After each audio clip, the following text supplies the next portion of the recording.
좋아요, 구독! 네, 한국가스공사, 동아ST, 한솔케미칼, 이수페타시스, 포스코인터내셔널 있습니다. 어떤 종목 살펴볼까요?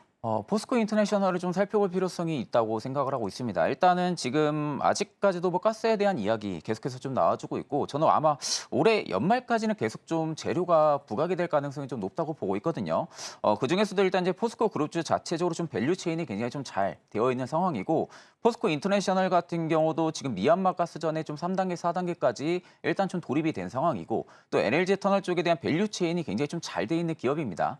그만큼 신재생 쪽이라든지 가스 그리고 2차 전지 쪽에 대한 부분들의 밸류 체인까지 가지고 있는 기업이다 보니까 상대적으로 지금의 주가가 일부 좀 쉬어갔다가 다시 좀 급등이 나와준 상황이거든요. 일단 이제 급등이 나와줬을 때 거래 대금들이 좀 긍정적으로 늘어났다라는 거. 그렇다고 할 경우에는 상대적으로 지금 포스코 인터내셔널 쪽에 대한 기간이 계속해서 좀 연일 매집을 좀 이어가고 있는 상황이죠. 특히 투신 같은 경우도 계속해서 대금들이 들어와주고 있다라는 부분들은 상대적으로 포스코 인터내셔널이 단기적으로도 수급이 순환 펌핑이 들어와주면서 주가의 좀 상승력을 더 퍼포먼스를 좀 유지를 시킬 수 있다라는 관점으로 볼 때는 일단은 포스코 인터내셔널 같은 경우는 신규분들도 충분히 부담 없이 접근이 가능하지 않을까 그렇게 보고 있습니다.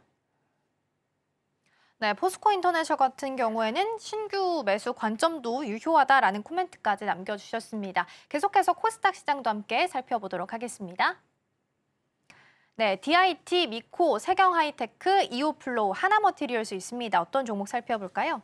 미코를 좀 살펴볼 필요성이 있지 않을까 싶습니다. 일단 이제 미코 같은 경우도 반도체 후공정 기업이거든요. 근데 다만 이제 세라믹 히터 쪽을 좀 기술력을 가지고 있는 기업인데 보통 이제 HMB 쪽에 대한 기판 쪽에 들어가게 되면 세라믹 히터가 무조건 필수적으로 들어갈 수밖에 없는 상황입니다. 그러면 결국 이제 미코 같은 경우가 지금 고객사들이 좀 다변화 현상들이 좀 나타날 수 있을 만한 그런 모멘텀도 가지고 있는 상황이고요. 앞으로 지금 실적 부분들에 대한 펌핑이 좀 나와줄 수 있을 만한 그런 모멘텀까지 일단은 좀 가지고 있는 상황이고 일단 신공장 부분들이 올해 연말부터 좀 가동이 되는 걸로 예상을 하고 있거든요.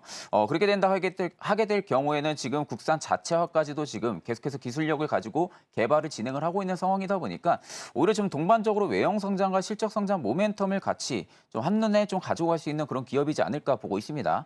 그래서 기관 같은 경우도 지금의 주가가 굉장히 좀 많이 올라왔는데도 불구하고 물량이 나가지 않고 계속해서 좀 매집이 좀 들어와주고 있는 상황이고 외국인 같은 경우도 3일 연속적으로 좀 순매수세를 좀 유지를 해주고 있는 상황이거든요. 특히 이제 연기금의 물량이 나가지가 않았다라는 부분들만 놓고 볼 때는 미코 같은 경우 앞으로 좀 외형 성장이 좀 기대감이 좀 많이 들어와 있는 것으로 생각을 하고 있습니다. 그렇기 때문에 일단 지금 오늘 어제자에 좀 신고가를 갱신하고 오늘 좀 다시 반등이 좀 나와주고 있는데 일단 저는 현 시점에서 21선만 이탈 안 해준다고 할 경우에는 다시 한 번 더 반등을 좀 강하게 좀 들어와 주지 않을까 그렇게 보고 있습니다.